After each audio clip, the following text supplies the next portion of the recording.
Hey everyone, welcome back to our channel Chai Learning Center. Where today we have got something exciting to share with you. So before we jump into main topic, make sure hit the subscribe button and ring the notification bell so you don't miss any of our future updates. In this video, we will unravel the mysteries of how our cells generate energy. Before we start our topic, let us recap digestion in human beings, which we discussed in our previous lecture. How the food is digested in human body. अभी तक अगर आपने इस video को नहीं देखा है तो इसका लिंक मैं आपको डिस्क्रिप्शन बॉक्स में मेंशन कर दूंगी। आप वहां से जाकर आप डिटेल वीडियो देख सकते हो कि किस तरह से फूड ह्यूमन बॉडी में डाइजेस्ट होता है और एग्जाम पॉइंट ऑफ व्यू से काफी इंपॉर्टेंट है। तो कौन कौन से पार्ट्स इन्वॉल्व थे इसमें? Mouth, oesophagus, stomach, small intestine, large intestine, anus, rectum. ठीक है, तो ये सारे पार्ट्स आपके इन्वॉल्व थे। इसके अंदर हमने हर पार्ट को डिटेल में स्टडी किया है। माउथ को हमने डिस्कस किया था, माउथ के अंदर क्या क्या प्रेजेंट था। सलाइवरी ग्लैंड जो सेक्रेट करता है सलाइवा, जो स्टार्च के डाइजेशन में हेल्प करेगा। टिथ खाने को चबाने में, उसको ग्राइंड करने में हेल्प करता है। टंग टेस्टिंग ऑफ फूड में, फूड पाइप से होते हुए पैरासिटिक मूवमेंट के थ्रू जो फूड है वो किस में एंटर करेगा? स्टमक में एंटर करता है, जहाँ डिफरेंट जूसेस फूड के ऊपर एक्ट होते हैं। कौन कौन से जूसेस हमने रीड किए थे इसमें? 3 तरह के गैस्ट्रिक जूसेस हमने पढ़े थे, पेप्सिन, HCl एंड म्यूकस। इसके बाद जो पार्शियली डाइजेस्टेड फूड है स्मॉल इंटेस्टाइन की तरफ मूव करता है। स्मॉल इंटेस्टाइन आपका लार्जेस्ट पार्ट है एलिमेंट्री कैनल का। इसको स्मॉल क्यों बोला जाता है? क्योंकि ये नैरो है।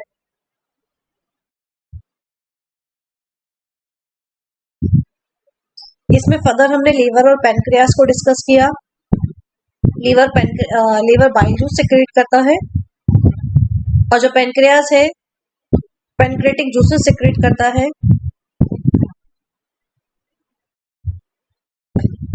बाइल जूस इमल्सिफिकेशन में हेल्प करता है। इमल्सिफिकेशन क्या होती है बच्चे? फैट ग्लोब्यूल्स को लार्ज फैट ग्लोब्यूल्स को स्मॉल फैट ग्लोब्यूल्स में डिवाइड करना, ब्रेक डाउन करना। एज वेल एज ये एल्कलाइन मीडियम प्रोवाइड करता है।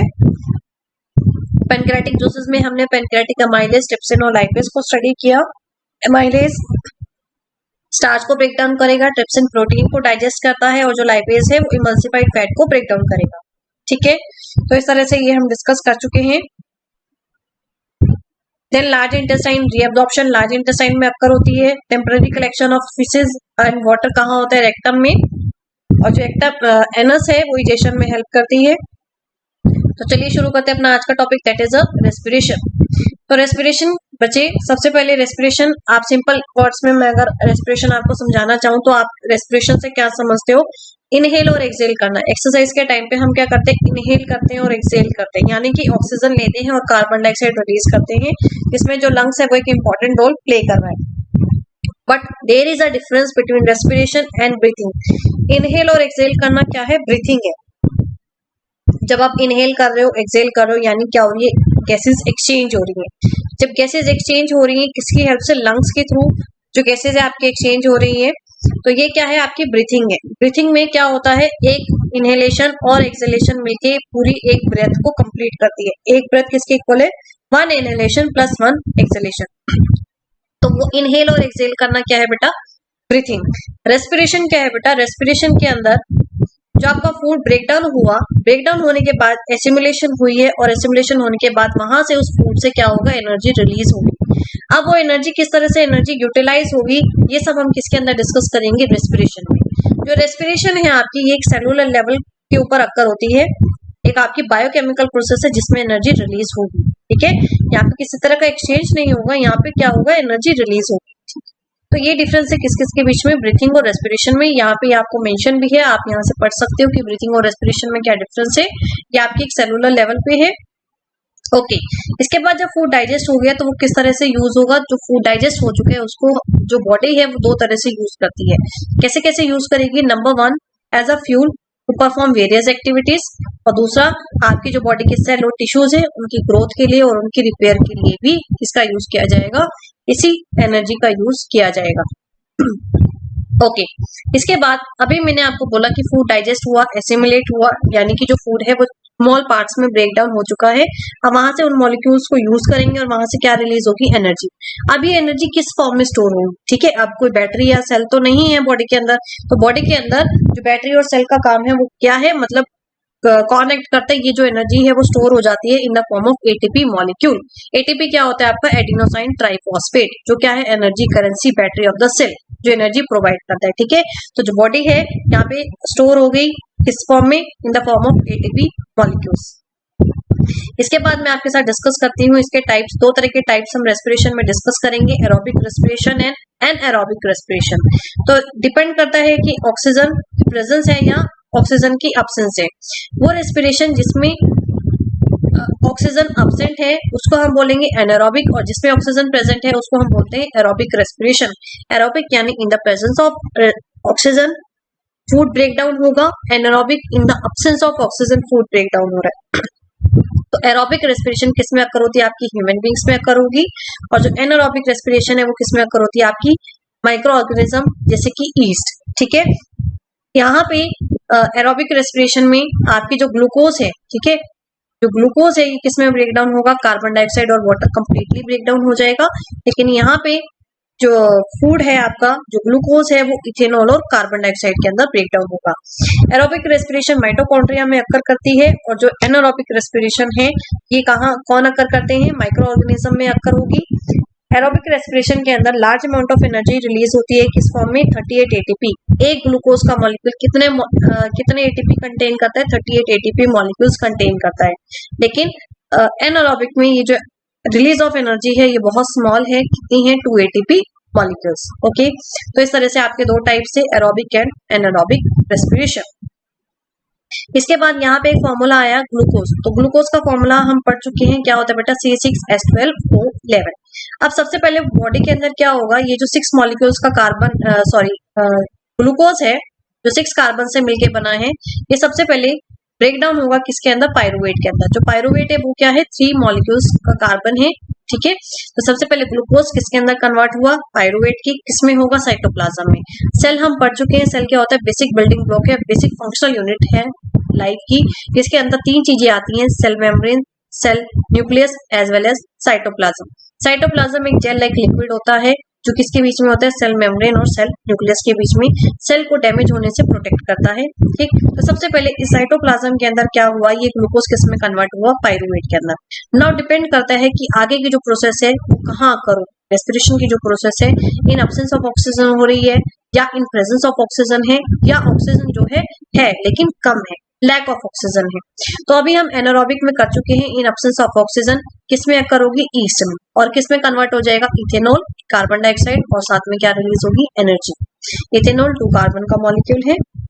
अगर प्रेजेंस ऑफ ऑक्सीजन है तो कहाँ होगी, माइटोकॉन्ड्रिया, जिसको हम power house of the cell भी बोलते हैं। ये क्या करते हैं, सारी एक्टिविटीज परफॉर्म करने के लिए सेल को एनर्जी प्रोवाइड करता है। यहाँ पे जो पायरुवेट है कंप्लीटली ब्रेक डाउन हो जाएगा, और एनर्जी क्या रिलीज होगा बेटा, कार्बन डाइऑक्साइड में कन्वर्ट हुआ plus water plus energy.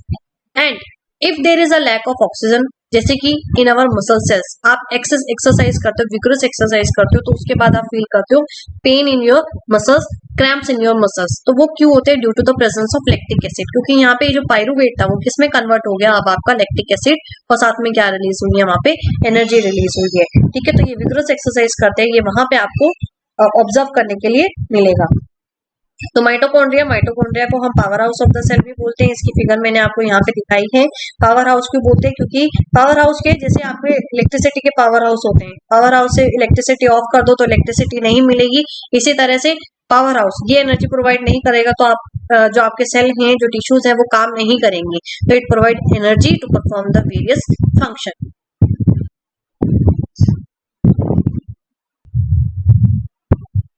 So now how the respiration occur in human beings, human beings में किस तरह से अकर हो रही है। तो अभी तक हम टाइप्स पढ़ चुके हैं, एरोबिक एनारोबिक रेस्पिरेशन या लैक ऑफ ऑक्सीजन में किस तरह से ग्लूकोज पायरुवेट में कन्वर्ट हुआ, ठीक है। पायरुवेट से फिर फर्दर किस तरह से आपकी जो कन्वर्जन है वो किस तरह से हो रही है, ठीक है। ऑक्सीजन की प्रेजेंस में हो रही है, एब्सेंस में हो रही है, या लैक ऑफ ऑक्सीजन, ठीक है। तो अब हम करते हैं कि ह्यूमन बींग्स में किस तरह से हो रही है। तो रिलीजिंग ऑफ एनर्जी, रेस्पिरेशन है क्या बेटा, फूड से जो एनर्जी रिलीज हो रही है, इस प्रोसेस को क्या बोलते हैं, रेस्पिरेशन। क्या है, सिंपली जब आपका फूड मॉलिक्यूल ऑक्सीडाइज होगा, जब ऑक्सीजन गेन की रेस्पिरेशन इन ह्यूमन बींग्स, और ये सारे पॉइंट्स बच्चे मैं आपके साथ डिस्कस कर चुकी हूँ ऑलरेडी, हम ये पढ़ चुके हैं, फिर भी मैं आपको एक बार रिपीट कर देती हूँ। रेस्पिरेशन, इसमें हमने क्या बोला था, क्या हमने अभी तक पढ़ा है, जब आपका फूड ब्रेकडाउन हो रहा है, फूड डाइजेस्ट होने के बाद ब्रेकडाउन हुआ, उससे जो एनर्जी रिलीज हुई है, इस पूरी प्रोसेस को हम क्या बोलते हैं, रेस्पिरेशन बोलते हैं। ठीक है, यहाँ पे क्या है, जो आपके सिंपल फूड मॉलिक्यूल है, जैसे कि आपका जो ग्लूकोज है वो कंप्लीटली ब्रेकडाउन हो जाएगा, ऑक्सीडाइज होने के बाद ब्रेकडाउन हो जाता है। ऑक्सीडाइज हो रहा है यानी कि इसको किसकी रिक्वायरमेंट है, in the presence of oxygen ये प्रोसेस अक्कर होगी। एक्सचेंज ऑफ गैसेज होती है, जिसको हमने किसमें स्टडी किया था, ब्रीथिंग में, जिसमें लंग्स एक इंपॉर्टेंट रोल प्ले करता है। रेस्पिरेशन की प्रोसेस किसमें अक्कर होती है, माइटोकॉन्ड्रिया में अक्कर होगी, और वन ब्रेथ किसके इक्वल है, one inhalation plus one exhalation. तो ये सारे पॉइंट्स हम टोटली डिस्कस कर चुके हैं। इसके बाद इनहेलेशन और एक्सहेलेशन की जो प्रोसेस है, अगर आपने इसको अच्छे से समझना है तो आप मेरे साथ एक बार इनहेल कीजिए और एक बार एक्सहेल कीजिए, तो आप ये मूवमेंट बहुत अच्छे से क्लियरली समझ जाएंगे। ठीक है, तो सबसे पहले एक बार क्या करें, एक बार इनहेल करें। ठीक है, एक बार इनहेल, एक डीप ब्रेथ लें, इनहेल करें, तो आप क्या फील करोगे, आपकी जो रिब्स हैं वो बाहर की तरफ मूव करेंगे। ठीक है, यानी जो रिब्स हैं दे मूव आउट, इसलिए क्या लिखा है यहाँ पे, रिब्स मूव आउट। और जो डायफ्राम है इट मूव्स डाउन, डायफ्राम की मूवमेंट क्या होने वाली है, डाउनवर्ड। ओके, अब जो आपने इनहेल की है उसको एक्सहेल करें। ठीक, जब आप एक्सहेल करेंगे तो आप देखेंगे आपकी जो रिब्स हैं वो वापस अपनी नॉर्मल पोजीशन पे चली जाएंगी, और जो डायफ्राम है ये भी अपनी नॉर्मल पोजीशन पे यानी अपवर्ड डायरेक्शन में वापस चला जाएगा। ठीक है, तो इस तरह से इनहेलेशन और एक्सहेलेशन है। एक बार ये प्रोसेस जब आप इस टॉपिक को पढ़ें तो एक बार साथ में इनहेल करें और एक्सहेल करें, तो आप ये मूवमेंट क्लियरली ऑब्जर्व कर सकते हो। ठीक है, अब हम डिस्कस करते हैं कि रेस्पिरेटरी सिस्टम के अंदर कौन कौन से पार्ट्स इन्वॉल्व हैं जिसके थ्रू गैसेज एक्सचेंज हो रही हैं। तो सबसे पहले कौन सा पार्ट आता है इसमें, nasal passage, nasal cavity, trachea, pharynx, larynx. Okay, nasal passage, mouth cavity, pharynx, larynx, trachea, जिसमें यहाँ पे रिंग्स ऑफ कार्टिलेज प्रेजेंट होंगी जो इंश्योर करेंगी एयर कोलैप्स ना हो, लंग्स, रिब्स जो उसको प्रोटेक्ट करते हैं, outer coverage, muscular part that is a diaphragm. Lungs में क्या क्या प्रेजेंट है, ब्रोंकाई, ब्रोंकाई फर्दर डिवाइड है ब्रोंक्यूल्स और एल्वियोलर सैक में। एल्वियोलर सैक में क्या होती है, गैसेज एक्सचेंज होती हैं। ओके, तो ये सारे पार्ट्स आपके किसके हैं, रेस्पिरेटरी सिस्टम के। इन पार्ट्स को डिटेल में स्टडी करने से पहले मैं यहाँ पे आपको एक फ्लो चार्ट एक्सप्लेन कर देती हूँ, जिससे आपको बिल्कुल भी सिंगल डाउट भी नहीं रहेगा कि किस तरह से पूरा प्रोसेस अक्कर हो रहा है। ठीक है, तो सबसे पहले एयर एंटर करेगी किसकी वजह से, किसके थ्रू, नोस्ट्रल्स के थ्रू। नोज में फाइन हेयर प्रेजेंट होते हैं जो क्या करते हैं, फिल्टर का काम करते हैं, यानी आपके जो डस्ट पार्टिकल है उनको बाहर रोक देते हैं, और जो बिल्कुल प्योर एयर है, जो प्योर एयर है वो आपकी लंग्स में एंटर करती है। ठीक है, तो ये कहाँ होते हैं, नोस्ट्रल में। इसके बाद जो एयर है वो कहाँ जाएगी, ट्रैकिया में। ट्रैकिया में क्या प्रेजेंट है, रिंग्स ऑफ कार्टिलेज है, जिसका काम क्या है, इंश्योर करना कि जो एयर पैसेज है, जो आपका विंड पाइप है वो क्या है, आपस में कोलैप्स ना हो, एयर पैसेज कोलैप्स ना हो। ठीक है, उसके बाद जो ट्रैकिया है कहाँ जाएगी, लंग्स के पास। लंग्स में क्या ऑलरेडी प्रेजेंट है, ब्रोंकाई प्रेजेंट है, तो कहाँ गई ट्रैकिया से, लंग्स में। उसके बाद जो ब्रोंकाई है फर्दर दो में डिवाइड है, ब्रोंक्यूल्स और एल्वियोलर सैक। एल्वियोलर सैक में क्या होना है, आपकी गैसेज एक्सचेंज होनी है, क्यों होनी है, because it provide large surface area for the exchange of gases. After this जो कैपिलरीज है एल्वियोलर सैक के सराउंडिंग में, एल्वियोली के सराउंडिंग में, ये क्या करेंगी, ऑक्सीजन लेंगी और कहाँ लेके जाएंगी, डिफरेंट बॉडी पार्ट्स में, किसके थ्रू, ब्लड के थ्रू डिफरेंट बॉडी पार्ट्स तक लेके जाएंगी, और बाकी दोबारा से क्या करेंगी, कार्बन डाइऑक्साइड लंग्स के पास लेके आएंगी कि दोबारा उसको क्या कर सके, एक्सहेल कर सके। ठीक है, तो इस तरह से ये गैसेज एक्सचेंज होती। अब इन सभी पॉइंट्स को एक बार हम फिर से डिटेल में डिस्कस करते हैं। नोज, नोज में हमने पढ़ा एयर एंटर हुई है नोस्ट्रल्स के थ्रू। ठीक है, और नेल पैसेज के through air enter through nostrils present in the nose, और कहां से, नेसल पैसेज के थ्रू क्या करेगी, पास करेगी।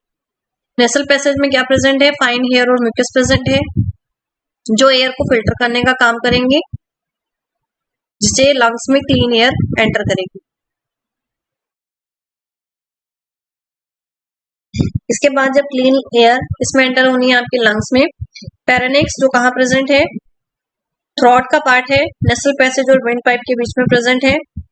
विंड यहाँ से पास होगी बेटा, कहाँ जाएगी, ट्रैकिया के पास, फेरेनिक्स से पास होते हुए ट्रेकिया, जिसको हम विंड पाइप भी बोलते हैं, नेसल पैसेज से पास होते हुए एयर फेरेनिक्स के थ्रू ट्रेकिया में एंटर हुई। ट्रेकिया में क्या है, रिंग्स ऑफ कार्टिलेज प्रेजेंट हैं, जो क्या करेंगी, एयर को कोलैप्स होने से इंश्योर करते हैं कि जो एयर है वो आपस में कोलैप्स ना हो। इसके अपर एंड पे क्या प्रेजेंट है, ट्रेकिया, जिसको हम वॉइस बॉक्स भी बोलते हैं। After this bronchi, trachea runs down the neck. जो ट्रेकिया है दो ट्यूब्स में डिवाइड है, जिसको हमने क्या बोला, ब्रोंकाई। ब्रोंकाई किसके साथ कनेक्ट है, लंग्स के साथ कनेक्ट है। लंग्स चेस्ट कैविटी में प्रेजेंट है, रिब्स इनको इनक्लोज करके रखती हैं, प्रोटेक्ट करती हैं। यहाँ पे जो ब्रोंकस है डिवाइड होता है दो पार्ट्स में, किस किस में, ब्रोंक्यूल्स एंड एल्वियोली। ठीक है, एल्वियोली क्या है, आपकी एयर सैक्स है, लार्ज सरफेस एरिया प्रोवाइड करती है for the exchange of gases.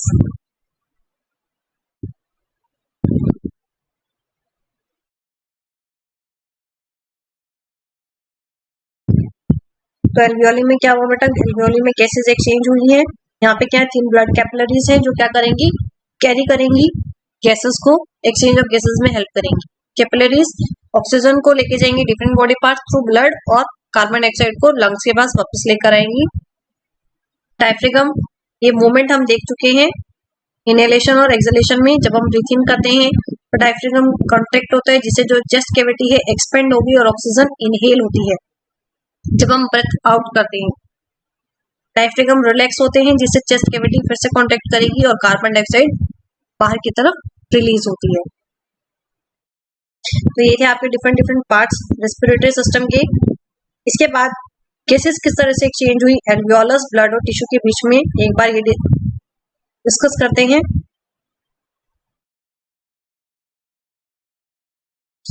Alveolus कर चुके हैं, ठीक है। एल्वियोलस ब्लड कैपिलरीज जो हैं क्या करेंगी, जो एयर है रिच इन ऑक्सीजन, मतलब वहां पे ऑक्सीजन ज्यादा है, तो यहाँ से एल्वियोलस से कहाँ गई, ब्लड में।